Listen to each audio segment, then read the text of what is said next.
So hello everyone, this side CA Paridhi Kothari and welcome back to my YouTube channel CA learners.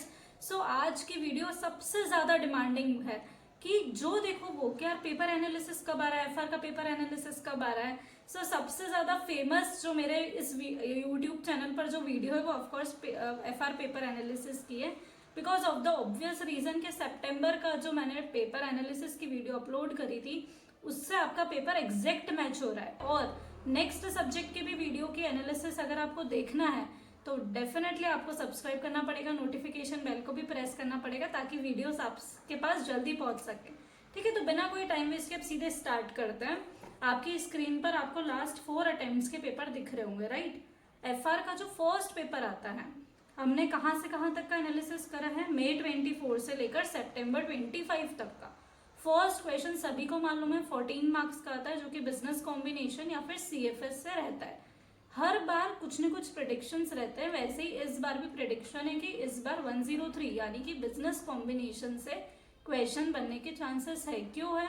Because last time CFS से question आया था। लेकिन मैं एक बात आपको बता दूं, इस पेपर ट्रेंड के बेसिस पे अगर आप देख पा रहे हो तो कि मई 24 और नवंबर 24 दो पेपर्स में दोनों बार सीएफएस आया था कंटिन्यूस। इसका मतलब ये जरूरी नहीं है कि एक बार अगर सीएफएस आ गया तो वापस नहीं आ सकता है, आ सकता है।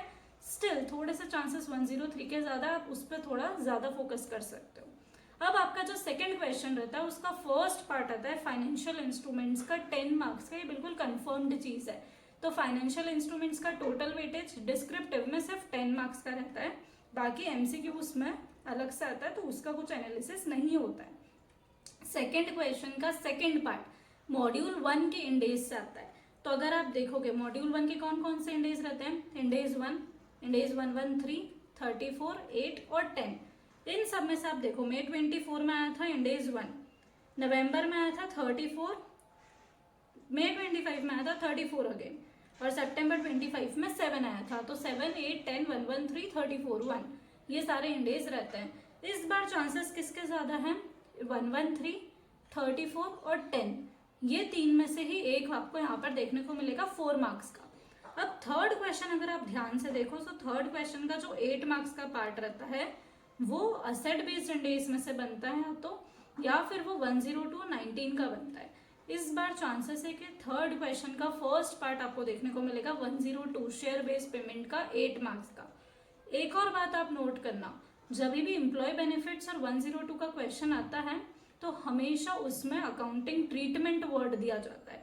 अकाउंटिंग ट्रीटमेंट से हम कंफ्यूज हो जाते हैं कि क्या करना है। इसमें आपको जर्नल एंट्रीज भी पास करनी है, साथ ही में जो आपको सॉल्यूशन पूरा सॉल्व करना पड़ता है वो तो करना ही है। तो दोनों चीजें आपको करके आनी पड़ेगी। थर्ड क्वेश्चन का सेकेंड पार्ट हमेशा मोस्ट इंपॉर्टेंट इंडेज में से आता है, जो हर अटेम्प्ट के लिए चेंज हो जाता है। तो इस अटेम्प्ट के लिए इंपॉर्टेंट है इंडेज 12 इनकम टैक्स, 41 एग्रीकल्चर और इंडेज 20 गवर्नमेंट ग्रांट। इन तीनों में से ही आपको यहाँ पर देखने को एक मिलेगा। साथ ही में अगर आपने मॉक टेस्ट पेपर देखा हो इस बार का जनवरी अटेम्प्ट का, तो उसमें इंडेज 16, 40 और इंडेज 16 और 41 ये दोनों देखने को मिल रहे हैं। तो जिसके हिसाब से पता चल रहा है कि इस बार इंडेज 41 और 12 थर्ड क्वेश्चन में आने की इसके थोड़े ज्यादा ही चांसेस है। 41 स्पेशली करके रखना आप, है ना। इसके बाद में क्वेश्चन नंबर 4 का फर्स्ट पार्ट इंडेज 116 से मिलेगा 8 मार्क्स का। ऐसा क्यों होता है? पिछली बार भी 116 के चांसेस थे, बहुत टाइम से 116 आया ही नहीं। और अगर आप देखो तो फोर्थ क्वेश्चन का जो फर्स्ट पार्ट रहता है 8 मार्क्स का, और या तो थर्ड क्वेश्चन का ये थोड़ा रिप्लेस भी हो सकता है 8 मार्क्स का पार्ट। तो दोनों ही पार्ट जो रहते हैं 8 मार्क्स को, उसमें एक मैच होता है 102 और 19 में से, और सेकेंड पार्ट में आता है एसेट बेस्ड इंडेज। तो फोर्थ क्वेश्चन का जो फर्स्ट पार्ट है वो आपको 116 में से मिलेगा, जिसमें जर्नल एंट्रीज और प्रैक्टिकल दोनों आएंगे। इसके अलावा फोर्थ क्वेश्चन का जो सेकंड पार्ट रहता है वो असेट बेस्ड इंडेज में से आता है। तो उसके लिए इस बार इंडेज 16, 38, 40, 105 ये चार में से ही एक आएगा। इसमें भी अगर मैं दो इंपॉर्टेंट बताऊं तो 16 और 105 नॉर्मली कोई बोलता नहीं है, लेकिन इस बार मॉक टेस्ट में है। मॉक टेस्ट एक इंडिकेशन होता है कि आगे क्या आ सकता है। तो आप 105 और 16 इसको बहुत अच्छे से प्रिपेयर करके रखना, साथ ही में 38 और 40 ये भी इंपॉर्टेंट है। इसके अलावा अगर हम देखें तो फिफ्थ क्वेश्चन का जो फर्स्ट पार्ट रहता है वो हमेशा फिक्स्ड रहता है कि इंडेज 115 से ही आना है 5 मार्क्स का। तो जो बोलते हैं ना कि 115 का बहुत ज़्यादा वेटेज रहता है, ये तो आप कैसे स्किप कर रहे हो, सो वो 5 मार्क्स का वेटेज रहता है डिस्क्रिप्टिव में। उसमें भी ये मानकर चलो कि 5th क्वेश्चन एक स्मार्ट चॉइस रहती है लीव करने के लिए एग्जाम में। तो जो 5th क्वेश्चन रहता है उसमें ही इंडेज 115 आता है। इसके लिए अगर आप प्रिपेयर भी करके जाओ तो ये थ्योरी क्वेश्चन रहता है, एग्जाम में नहीं बनेगा, मार्क माई वर्ड्स। इसके बाद जो सेकंड पार्ट आता है वो आता है इंडेज 101 और एनालिसिस ऑफ फाइनेंशियल स्टेटमेंट्स, जिसमें इस बार एनालिसिस ऑफ फाइनेंशियल स्टेटमेंट्स आने के चांसेस ज़्यादा है। ये क्वेश्चन मॉड्यूल का ही आता है, बट अगेन थोड़ा सा टफ पड़ता है टैकल करना इसको। तो अगर आप करके भी जा रहे हो तो आप 50 स्किप करोगे। तो बेटर है कि जब प्रिपरेशन करो ना तो एक स्मार्ट स्ट्रेटेजी लगाओ, उसको पहले से ही स्किप कर दो। फिर 5th क्वेश्चन का जो थर्ड पार्ट रहता है वो थ्योरी क्वेश्चंस का रहता है। थ्योरी क्वेश्चंस कौन से हो गए? Chapter 1 introduction, chapter 2 conceptual framework और Ind AS 1 presentation of financial statements. तो 2 पार्ट्स आपको मिलेंगे। चॉइसेस आती है, ठीक है। चॉइस में दोनों में फर्स्ट पार्ट और सेकंड पार्ट 4-4 मार्क्स के रहते हैं। आपको थ्योरी क्वेश्चन ही देखने को मिलेगा। अगर आप 5th क्वेश्चन स्किप करना चाहते हो तो आपको क्या करना है, ये सारे क्वेश्चंस चैप्टर्स आप लीव कर सकते हो और इसको सिर्फ एमसीक्यू के हिसाब से प्रिपेयर कर लो। एमसीक्यू के हिसाब से कैसे होती है प्रिपरेशन? एमसीक्यू में आपको सारे क्वेश्चंस नहीं सॉल्व करने हैं, सिर्फ रिवीजन वीडियो देखो, कंसेप्ट समझो, प्रोविजन समझो और खत्म, इतना ही करना है। इसके अलावा 6th क्वेश्चन का first part accounting technology, professional ethics, इन दोनों में से एक में से बनता है, 5 मार्क का क्वेश्चन आएगा हमेशा। अभी अकाउंटिंग टेक्नोलॉजी ही पूछा जा रहा है, इजी चैप्टर है, तो अकाउंटिंग टेक्नोलॉजी और प्रोफेशनल एथिक्स तो करना ही है, because 3rd question, 4th question और 6th क्वेश्चन, ये तीनों ही क्वेश्चन सबसे ज्यादा मार्क्स स्कोरिंग होते हैं। तो ये बिल्कुल भी अपने को स्किप नहीं करना है। इसके अलावा 6th क्वेश्चन का जो सेकंड पार्ट रहता है वो बनता है असेट बेस्ड इंडेज से। तो जो ऊपर ऑलरेडी हमने लिख लिया ना 16, 38, 40, 105, तो एक वो ऊपर आ जाएगा और एक 6th क्वेश्चन के सेकंड पार्ट में आएगा 5 मार्क्स के लिए। 6th क्वेश्चन का थर्ड पार्ट अगेन जो अपन ने ऊपर इंडेज लिख लिया है, कौन कौन से इंडेज लिखे अपन ने? इंडेज 113, इसके साथ 10 और 34। तो जो फाइनेंशियल इंस्ट्रूमेंट्स के साथ आपने लिखा था ना, एक उधर आ जाएगा और एक अपना इधर आ जाएगा। सो स्कोरिंग क्वेश्चंस कौन से हो गए? 3rd, 4th और 6th, क्योंकि इनका आपस में लिंकेज है। आप इसमें से कुछ चॉइस नहीं रख सकते। फर्स्ट क्वेश्चन कंपलसरी है, तो बचा कौन सा चॉइस रखने के लिए? सेकंड क्वेश्चन और 5th क्वेश्चन जो सेपरेट है। अगर आपको स्किप करना है तो आप इन दोनों में से कुछ करो। मुझसे अगर आप पूछोगे कि क्या करना चाहिए, तो आपको डेफिनेटली 5th क्वेश्चन के साथ स्किप करने के लिए जाना चाहिए। सेकेंड क्वेश्चन आप अटेम्प्ट करो, वो आपको ज्यादा नंबर फेच करवाएगा।